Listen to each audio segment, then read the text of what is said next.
buenos días para todos. Dios les bendiga grandemente en esta semana que está apenas iniciando, mañana del día lunes. Siempre esperamos que usted haya sido muy bendecido durante todo el fin de semana. Sabemos que estuvimos en las diferentes congregaciones, sabemos que estuvimos en diferentes actividades, o los que están de vacaciones también. Esperemos que hayan sido muy bendecidos por parte de nuestro Dios y que hayan descansado también bastante. Semana laboral, semana de volver nuevamente a los colegios, universidades, y siempre queremos empezar la semana de la mejor manera que podemos, y es hablando de la palabra de Dios. Quiero invitarte para que abras tu Biblia en el Salmo capítulo 34 y vamos a leer a partir del versículo 4 hasta el 6. Recuerda, Salmos capítulo 34 desde el 4 hasta el 6. Y nos dice la palabra de la siguiente manera: Busqué a Jehová, y él me oyó, y me libró de todos mis temores. Los que miraron a él fueron alumbrados, y sus rostros no fueron avergonzados. Este pobre clamó, y le oyó Jehová, y lo libró de todas sus angustias. Quiero hablarles hoy un tema, y es cómo abordar el temor. Muy bien.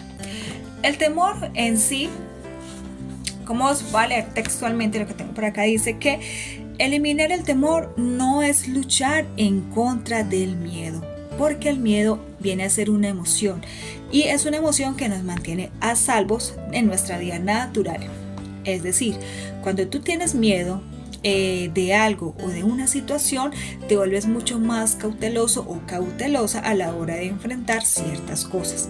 Es decir, si tú vas sola en la mañana, o solo en este caso también, vas por una calle que es un poco oscura o como solitaria, te entra como ese temor y como ese miedo. Entonces muchas veces tú evitas cruzar por esa calle y de alguna manera permanecer a salvo, ¿cierto? Muchas veces hemos estado a salvo usando esta emoción. La emoción del temor en sí no es mala, pero sí vamos a mirar en qué momento el temor pasa a ser algo que ya no es bueno y no nos mantiene a salvo, sino que simplemente es algo que nos evita dar pasos necesarios y tomar decisiones necesarias para poder avanzar. Más bien el temor, hay una manera de enfrentarlo, y no es volvernos confiados a irnos por todas partes, o volvernos confiados en hacer simplemente las cosas así sin desconfiar. No, es confiar, es permanecer en el amor de Dios y estar dispuestos a pedir la ayuda de Él. ¿Para qué? Para sostenernos, para levantarnos y sobre todo para mantenernos a salvos a nivel espiritual. Recordemos que el temor no es solamente a nivel natural. Ya les acabé de contar cómo el temor se vuelve una emoción y a la vez nos mantiene a salvo de manera natural. Pero a nivel espiritual el temor sí no es tan saludable y no es tan bueno como en nuestra vida natural. Nuestra vida espiritual depende de muchas cosas. Bien, no solamente es la oración, no solamente es el ayuno, sino que también es una lectura continua de la palabra, donde Dios nos muestra y nos enseña cómo a través de la palabra y de la historia Él logró liberar muchas veces al pueblo de Israel, muchas veces a sus profetas, muchas veces a todos los grandes hombres de Dios que leemos en la palabra. Dios los libró de grandes batallas, Dios los libró de grandes luchas, y por eso Dios aquí nos dice que Él siempre va a responder, y que Él siempre va a estar del lado de nosotros, y que nunca nos va a dejar avergonzados. Bien, también tenemos que entender una cosa, y es que muchas veces nosotros entramos a luchar, a veces con nuestra propia carne, a veces con nuestras propias dudas respecto a cómo hacer un consecutivo en nuestra vida espiritual. Amados, nuestra vida espiritual tiene que tener un rumbo, tiene que tener un norte. No es solamente ir a la iglesia, no es solamente estar tiempo en oración, no es solamente hacer muchas cosas para Dios, sino que yo tengo que entender cuál es el propósito por el cual Dios me trajo a esta tierra.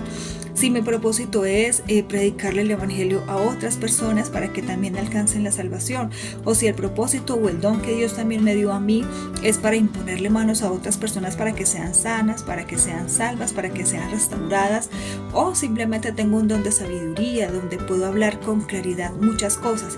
Ves que los propósitos son muy aliados a todo lo que dice la palabra. Entonces, a veces también enfrentar lo que nosotros, el propósito de Dios, enfrentar el destino que nosotros tenemos en Dios también nos genera muchas dudas si somos capaces, dudas si podemos hacerlo de la mejor manera como queramos, o también miedo a fracasar, miedo a que hagamos las cosas mal, entonces ya Dios nos vaya a desechar, ya Dios de pronto no quiera contar con nosotros.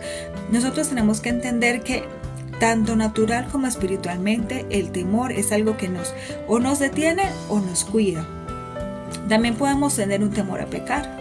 ¿Y el temor a pecar qué es? Es ese temor a fallarle a Dios. Es ese temor a no hacer las cosas de la manera correcta y desagradar a nuestro Dios. El temor se puede usar de muchas maneras, pero ten en cuenta de que el temor a tomar las cosas en Dios, el temor a no hacer la voluntad de Dios de manera perfecta, uno nos mantiene a salvo del pecado. Pero si también tenemos temor muchísimas veces de tomar las decisiones de Dios, temor de hablarle a otra persona para que venga y busque del Señor, temor de orar por otros para que sean salvos, temor de otras cosas que no nos permiten llevar una vida espiritual sana, entonces vemos que tiene muchas ambivalencias este asunto del temor. Yo les digo hoy y les doy un consejo de manera humilde, y es que miras cuáles son tus temores, identifícalos y ve a la palabra y ve a Dios y mira si el temor que tú tienes es un temor que puede ser saludable para ti, o si es un temor que por el contrario te está dañando y te está carcomiendo y no te está permitiendo avanzar. Recuerda que el temor que evita que tú peques o que tú vayas por donde no tienes que ir es un temor saludable, pero si es un temor para hacer la obra del Señor, es un temor que tampoco es saludable para nosotros. Entonces yo quiero invitarte para que oremos y recuerda algo que es importante, y es que Dios siempre va a hacer lo necesario para que tú y yo estemos bien. Dios nunca nos va a dejar abandonados y nunca nos va a dejar avergonzados. Precioso Dios, Padre Santo, te damos gracias, te bendecimos, Señor, en esta mañana. Proclamamos tu nombre, Señor. Queremos venir a tu altar, queremos empezar esta semana de la manera correcta, Señor, sabiendo que tú estás con nosotros, que tú eres ese Dios que nos levanta, nos ayuda, nos quita los temores, nos quita las angustias, nos libra de tantas cosas, Señor, en cada uno de nosotros. Ayúdanos, Padre Celestial, a ir por el camino correcto, a hacer las cosas bien, Señor, a levantarnos si estamos caídos o en turbación o en tribulación, Señor. Ayúdanos a hacer las cosas bien. Ayúdanos, Señor, a no equivocarnos. Ayúdanos sobre todo, Padre, a quererte agradar y a hacer todo bien para que tú, Señor, estés complacido en cada uno de nosotros. Hoy te queremos alabar y te queremos bendecir, Señor, y nunca olvidar que todo lo que tenemos es por tu gracia y es por tu sabiduría, Padre. Te bendecimos y te damos muchas gracias en el nombre de Jesús. Amén. Amados, Dios les bendiga. Nos vemos en un próximo devocional. Un abrazo muy grande para todos. Y pues bien, que esta semana sea de bendición y que esta semana sea de muchas respuestas en oración y de muchas respuestas en Dios. Mil y mil bendiciones.